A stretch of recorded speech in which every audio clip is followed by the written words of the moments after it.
Hey, welcome back to another week of Isolation Youth Group. I'm glad you can join me this week. It's a beautiful day, which is wonderful. If you get out, take a walk, stay away from people. If you walk with someone, stay 6 feet apart. Let's not be pushing the boundaries here, but beautiful day. I'm glad I can be doing this today. What I want to do again today is answer another question from the box of knowledge. And just so you know, if you have questions during this time, message me directly, let me know. I would love to answer whatever questions you have. I'm actually getting through most of the public questions that we had in the box, which I'm really thankful to be able to do. So if you have any questions that you have, let me know, and I can try and answer those as well. And so the question I have today that I'm going to be answering is, how do I forgive myself for past mistakes? I think this is something that a lot of us can relate to, a lot of us can kind of see in our own lives, things we've done wrong, maybe some regrets we have, things we wish we would have done better, and we have a hard time of letting those go sometimes. So I'm excited to be able to talk about this topic. Now, if you Google this topic, what you're going to find is a variety of different methods and options and different ideas that people have on how to let go of your past or forgive yourself. You'll find all these different methods from bloggers and famous people, people who think they're smart because they have a YouTube channel and they have a couple 100,000 subscribers. Doesn't mean you're smart, it just means you got popular. We see this from motivational speakers. Different religions have different views. Even Oprah, which Oprah is basically her own religion at this point, if we're being honest. They all have their own beliefs, their own views on how do I forgive myself? How do I let go? And they've got this 10-step process or this 12-step process. Do these 3 easy things is what they say. And some of them absolutely can be helpful. They can absolutely help you with certain things, but they're not always going to have a long-term value in your life. Sometimes they might help you in that moment and in your current situation, but once that situation passes, you'll start thinking about your past again. And so I want to talk about how do we do this in a way that can actually change us for the long term and something we can hold on to for the rest of our lives. And as I was thinking about forgiveness, the main thing I was thinking about is our identity and how our identity affects forgiveness. Now, if you've been in a youth group, you know that pretty much since January, I have been talking a lot about identity. We had a 4-week series on identity, and then some of the questions that I answered after that time for several weeks were completely on identity. And where do we put our identity? Where do we find our identity? And how does that change our lives? And so the reason I push this so hard for everyone and for every student to see their identity in Christ is because only Christ can actually answer these questions that we have and answer every single question we have. He gives an answer to everything, regardless of if we like the answer or not. He can give us an answer and also help us through the difficulty of forgiving ourselves for our past. Now, many of you might know this. I've tried to share it a few times, in my time here at New Life, that I've had a really hard time in my life forgiving myself for past mistakes and for letting go of regrets that I've had. It's hard for me to not just dwell on my past and think about all that I have done wrong and to let that affect me. It's hard not to just feel down because of that, to feel like I should have done better.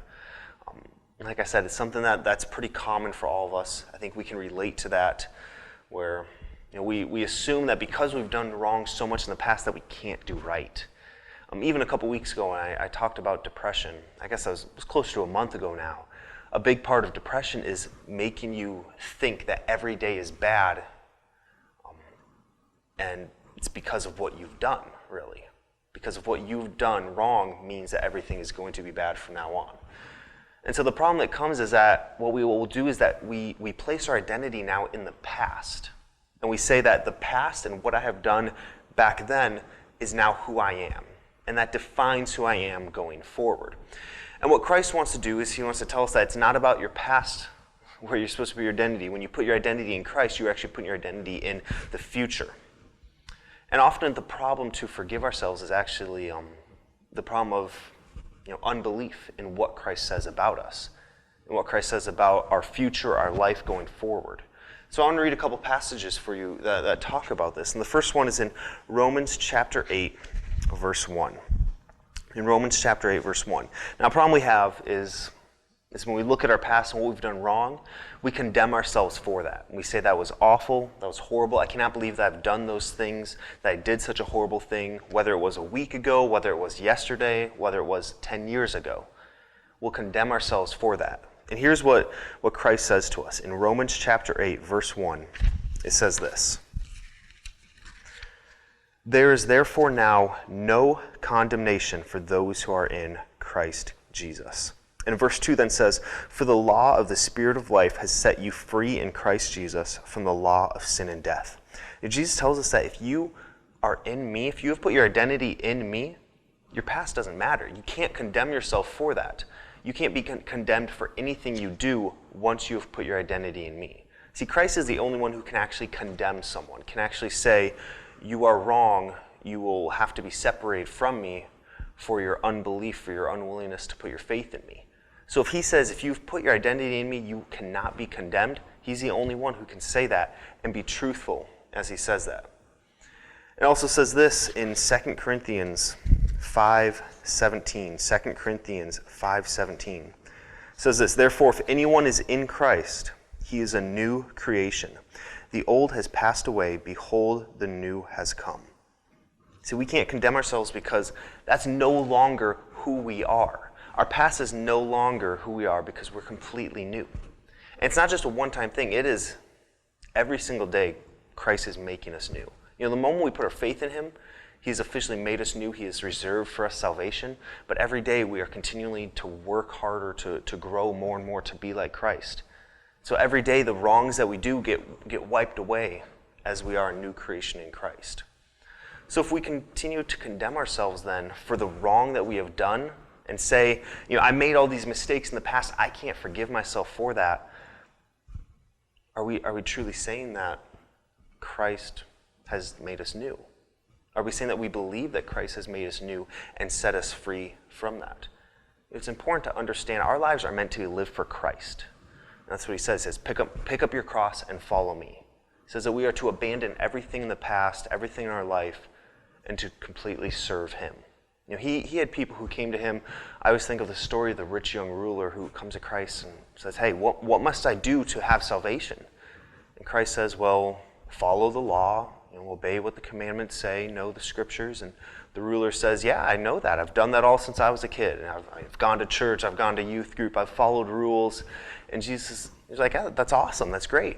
Okay, now go sell everything you have, give it away, and then come follow me. And the man, he can't do that. He can't give up his life. Jesus calls us, he says, give up everything you have to follow me. Our lives are meant to be lived for Jesus.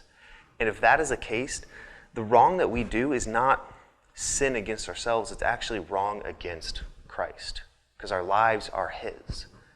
And if what we're doing wrong is more against Christ than us, and he is still willing to forgive us for that, we should find it even easier to forgive ourselves. We should understand that it's not us. You know, we don't need to apologize to ourselves. We don't need to seek forgiveness from ourselves. We need to seek forgiveness from Christ instead. You know, I think back to when I was 16. I've shared this story a lot as well. And after I completely turned myself away from God for a period of time and wanted nothing to do with him, what brought me back to God was something he actually spoke to me. It was something that he said to me that I had no argument for. I just said there's no other reason for me to live apart from him if this is the case. And what God said to me was, you know, Kyle, it does not matter what you have done. It does not matter what you will do from this point forward. I will always love you and I will always chase after you. Because the time that Christ really spoke that into my heart was the time where I felt I was more against God than at any time in my life. And I realized if God is still willing to come chase after me at my lowest point, when I don't want anything to do with him, what is he going to do for my entire life? I thought, you know, that kind of love, I can't say anything against it anymore. I can't turn against it anymore. I gave my life to Christ and said, I'm all in for you. I know how much you love me. No matter what I do, I know that you will always keep loving me. You know, that's true for me. That's true for every single one of you watching this video right now. It's true for every person in the world, is that God is going to keep chasing after us no matter the wrongs we have done. And therefore, why can we look at the wrongs that we have done and say, that's too much for me to overcome? If Christ can overcome it, so can we. Jesus went to the cross for disciples who had abandoned him at that moment when he was arrested. He went to the cross for the crowds that had worshipped him and then later decided to cheer for his execution. He went to the cross for the religious leaders, and he asked God, forgive them. They don't know what they're doing right now. And these are people that, his disciples later, they all gave their lives for him. They all served him with their life. Even though they abandoned him at one point, they served him later. The crowds, even though they turned from him now, if you're reading to the book of Acts, you see that so many of them came back to him. Christ did that for us too. He looks at our past and he says, I don't care. I just want you. I don't care about your past. What I encourage you to do, if you're struggling with this, it's not an easy just 5-step process, you're done forever. It's work every single day. What I encourage you guys to do is every single day, just set aside a little bit of time. It doesn't have to be an hour, maybe just a few minutes. Or just you pray and just thank Christ for what he's done, for his forgiveness, for his love for you, for how he has set you free from that. And what you're doing is you're going to create a new mindset. Your mindset is no longer going to be looking at your past, but you're now going to be looking at Christ and what he has done for you, and you're going to be looking more towards your future. I also encourage you to take a journal, and if you're constantly thinking about that one thing that you've done wrong, write that in your journal, and then just make a cross. Just make a cross over it as a reminder that Christ dying on the cross sets you free from that past mistake. Christ, he really doesn't want us to live with our past. He wants us to live for the future. He wants us to live as new creations. That's what each of us are. We put our identity in Christ. I encourage you, if you have questions or thoughts, comment on this video. Let me know. Let me know how you're doing. Let me know what's going through your head. Let me know how I can help you with that as well. And I'd love to hear from you guys. And if you have more questions specifically on this, or you're wondering something specifically about this, let me know. Let's talk about it. So thanks for joining me today, guys. And as always, instead of catching COVID-19, I'll be catching you guys next week.